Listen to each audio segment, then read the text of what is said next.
As the storm approached, Donald and Kimberly Stokes hunkered down here at the back of the house in their bathroom. They were covering over their dogs. The tornado sent them airborne. They landed way over there in the middle of the street. After all the pomp and circumstance is over, some Louisiana students may choose to pack their bags, load the car, and head out of state, maybe for a new job. However, if you're a top student under one state lawmaker's bill, that move could come with a pretty big price tag. Scalise's office says he's in critical condition tonight after being shot in the hip earlier this morning. Now, the gunman's social media accounts suggest that politics may have played a role in inspiring him to open fire. This container we're standing in at the Santa Monica Fire Department used to hold about 30,000 of these sandbags. As you can see, it's now empty. Now, this storm by no means is supposed to bring the flooding that we saw back in August, but the folks here say they're not willing to risk it. Colin says he was at work when the UPS driver first arrived on his porch. Almost immediately, his security camera sent a notification to his phone. Every time lawmakers come here to the Capitol, it costs you, the taxpayer, more money.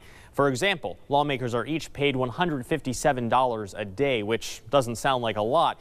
But when you consider there are more than 140 legislators and the session lasted 25 days, that begins to add up, with the state paying out $571,000. We are at Evangeline Airline, right in smack dab in the middle of the intersection. If you look behind me a ways, this is Airline Highway. Space is a problem, however, here at the old shipping hub, the Port of Havana. You can see the entrance behind me. As the city grew up around it, there was simply no space to expand. I am live right now amongst a scary pack of tigers. We are live along the parade route right now. We're, of course, a little less than an hour away from kickoff time, and I'm here with Peggy. You are in charge of this float, so why the tiger theme? Good morning to you, Matt. And last report, Representative Steve Scalise remains in critical condition this morning. The hospital saying that he will likely have to undergo additional operations. We're also learning this morning a little bit more about that shot. That bullet went through his hip, fractured bones, injuring internal organs, and causing what they described as severe bleeding. He needed to receive additional units of blood transfusions. Now, President Donald Trump visited Scalise in the hospital last night. He tweeted out after that meeting that Scalise was in a pretty tough spot. Now, as for the exact motive in this case, it still remains somewhat unclear. Investigators are combing through the gunman's history on Facebook and online. He repeatedly posted anti-Trump rhetoric on the social messaging site. Now, I spoke with Louisiana lawmakers about the reaction to this shooting. At a time of partisan division, they pushed for unity. It absolutely needs to be something that we learn from. Look, the bond that we share as Americans is much greater than the politics we may disagree with. And we have got to base everything upon that foundation of being Americans first. We have to consider each other first as children of God, second as Americans, and work to both serve our country and to serve each other. We may disagree. We may have to agree to disagree, but that does not excuse violence. Now, as I was talking to Senator Bill Cassidy, who you just heard there yesterday, he told me that it is key that lawmakers get back to work doing the people's business. Otherwise, he says, the gunman has won in this case. And another sign of that resiliency, as you mentioned at the top there, Matt, that game, that charity baseball game scheduled to still go on at Nationals Ballpark just across town a little later today. We'll have more on that coming up in the next half hour. For now, though, reporting in our nation's capital, I'm Kevin Frey, WAFB 9 News.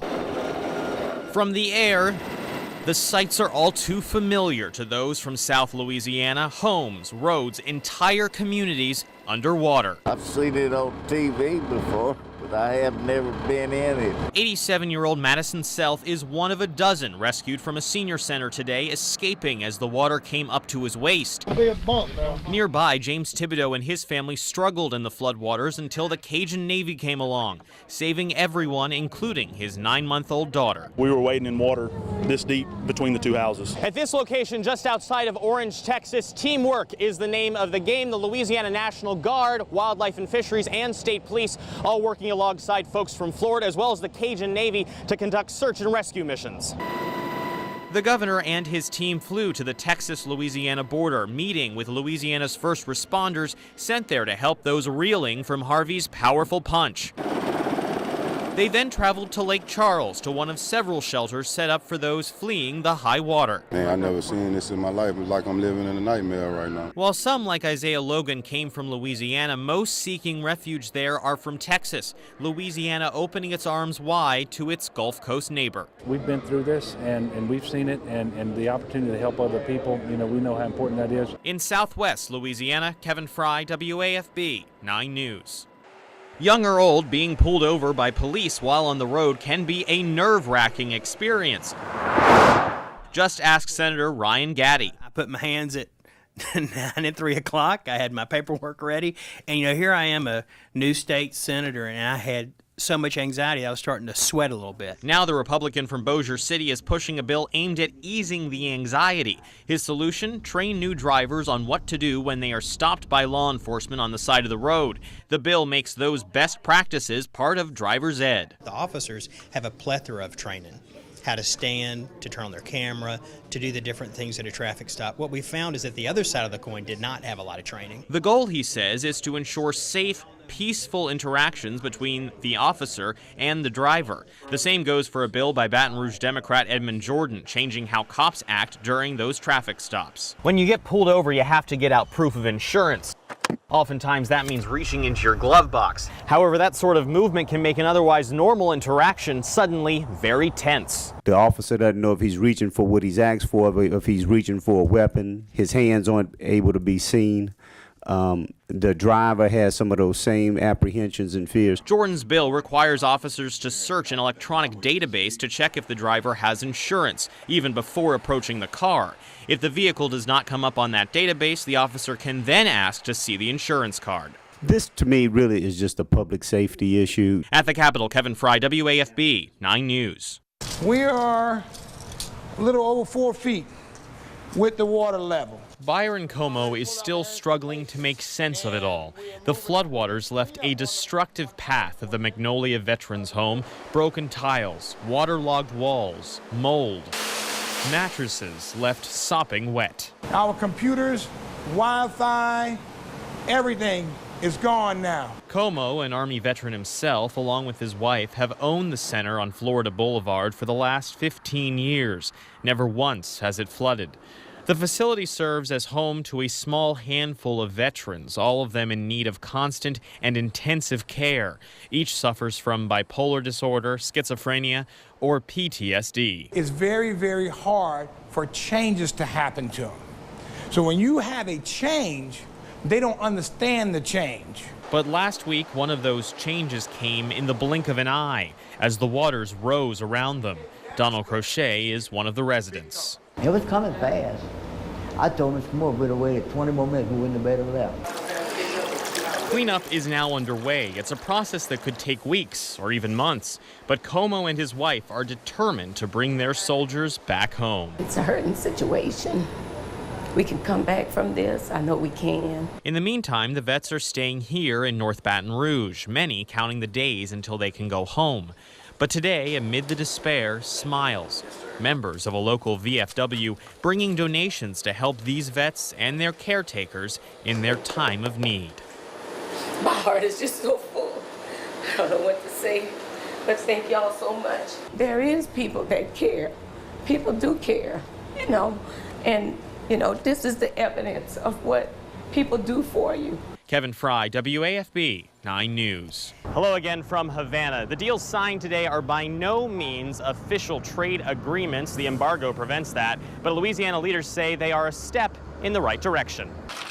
Louisiana and Cuban leaders put pen to paper this morning, signing agreements affirming relations between the state and the island nation. Largely symbolic, the memorandums of understanding, as they're called, are designed to increase communication and allow for the sharing of ideas going forward. We appreciate this visit as a positive sign of the will of many Americans to participate directly. State leaders, including Commissioner of Agriculture Mike Strain, hope the deals will also give Louisiana a leg up if and when the embargo is lifted and trade with the island nation is expanded. We are perfectly poised to be the predominant player in these markets. Next year, Cuba is expected to import about $2 billion worth of agricultural products like rice and soybeans, items that are Louisiana's specialty. In the United States, with American goods, within 5 years, if we can normalize trade relationships, we could have $1 billion of that.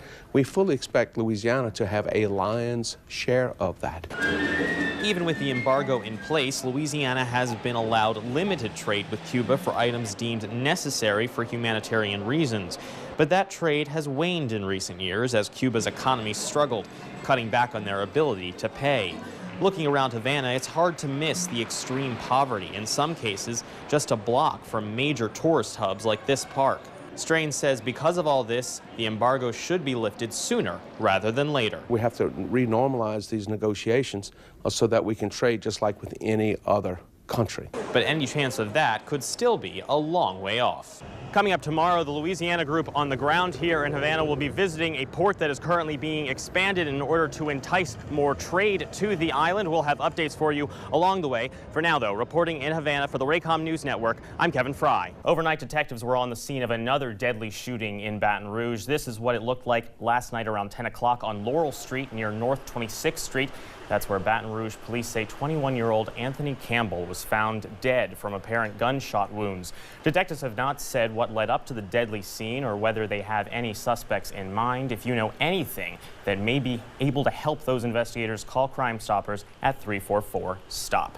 Developing news now, the Iberville Parish Sheriff's Office is investigating after the body of a young woman was found in Whiskey Bay. Sheriff Brett Stassi says a fisherman discovered the body earlier today under I-10 between mile marker 130 and 131. They are treating it as a homicide. The woman is described as white, likely between age 25 and 35. An autopsy is scheduled for Monday. A key source of money for Louisiana's coastal restoration efforts may be at risk, and now some coastal activists are sounding the alarm. John Snell has our story. A 9 News update now on the controversy surrounding Baton Rouge's now former second-in-command, Chief Administrative Officer Troy Bell, resigned his post yesterday after less than a week on the job. Bell is accused of lying on his resume about a master's degree in public administration. Today, 9 News spoke to Mayor Sharon Westenbroom, who appointed him to the post after a months-long search. Here's what she told us.